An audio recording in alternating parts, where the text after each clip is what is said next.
Hello, friends. This is Dave Hurwitz, executive editor at ClassicsToday.com, here with another one of Dave's Faves. And today I want to talk to you about Sibelius's Kullervo Symphony, or just plain Kullervo if you don't think it's a symphony, if you think it's a thing or whatever. It's an amazing work. It's Sibelius's first major orchestral work, and in it, he not only found himself, but he single-handedly created Finnish music. He really did. It's an amazing thing, an extraordinary thing. And the incredible thing about it is that Sibelius later, he didn't disown it, but he never revised it and he never revived it because he felt it was immature. And in some ways it is. It is. It's a big 5-movement piece for male choir and orchestra. And the performance put Sibelius on the map as instantly, poof, Bluey, the greatest Finnish composer. And it did it by Sibelius simply being Sibelius. That's what's so amazing about it, because the strength of his personality was so strong that it was music of a type that no one had ever heard before. But the fact that no one had heard it before meant that everyone who did hear it, since it was a mythological Finnish subject, immediately associated it with Finnishness. So this is the piece that invented Finnosity, Finnaliciousness, infinitude, whatever you want to call it. This is the piece that did it. It's where it all began, which is really fascinating. You know, one of the things about Finland, which makes it such a remarkable place, is that its culture and its history was entirely self-willed. I mean, you know, its national myth, the Kalavala. I mean, that was written by a guy, his name was Lönnrot or something like that, in like 1840s, 30s and 40s. I mean, it's not like there were ancient myths running around that, you know, had long been passed down from generation to generation. There were stories and things. But until Elias Lönnrot got them together and called it the Kalavala, it didn't exist. There was no Finnish national myth. There was no Finnish nation. It was a province of Russia or Sweden or someplace else. But so what Kullervo did, which is a story from the Kalavala, what it did was it gave Finland's national myth a national music.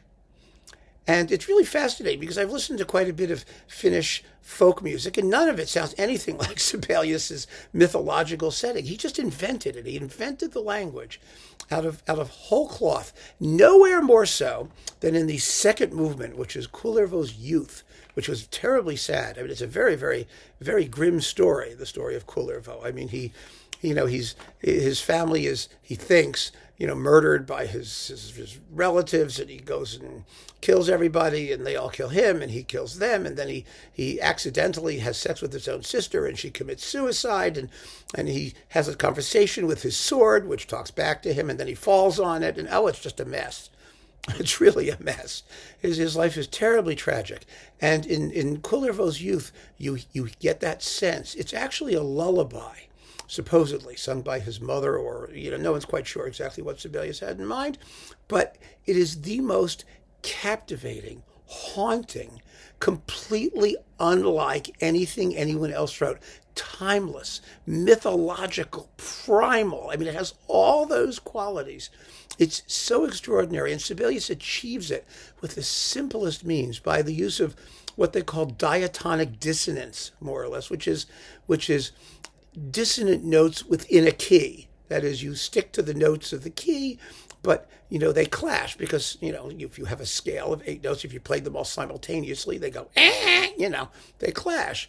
You have to pick the ones that sound harmoniously, but if you throw in some dissonant ones, you can still be in a nice tonal realm and still have this dissonance. And Sibelius's use of this alternating crunching dissonance, then resolution, then this crunch, and then resolution. And the whole melody proceeds that way. And it's just the most haunting, timeless, extraordinarily cosmic thing you've ever heard in your life. And my favorite recording is this one on Ondine with the Helsinki Philharmonic Orchestra under Leif Segerstam, because Segerstam treats the piece like a late masterpiece, which is what you want.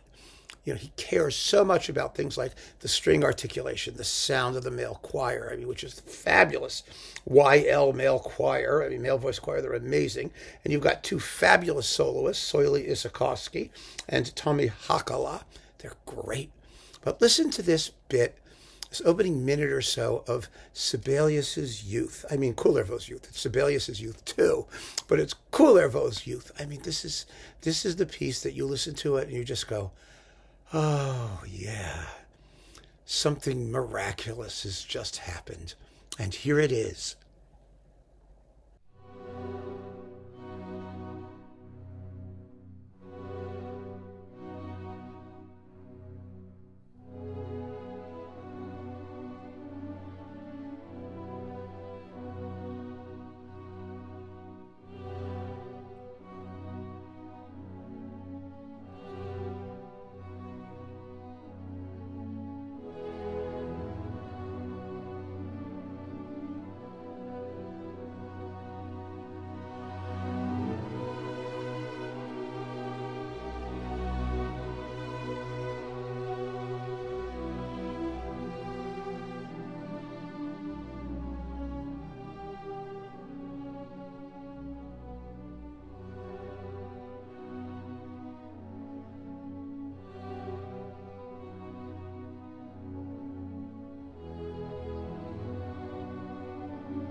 Isn't that just to die for?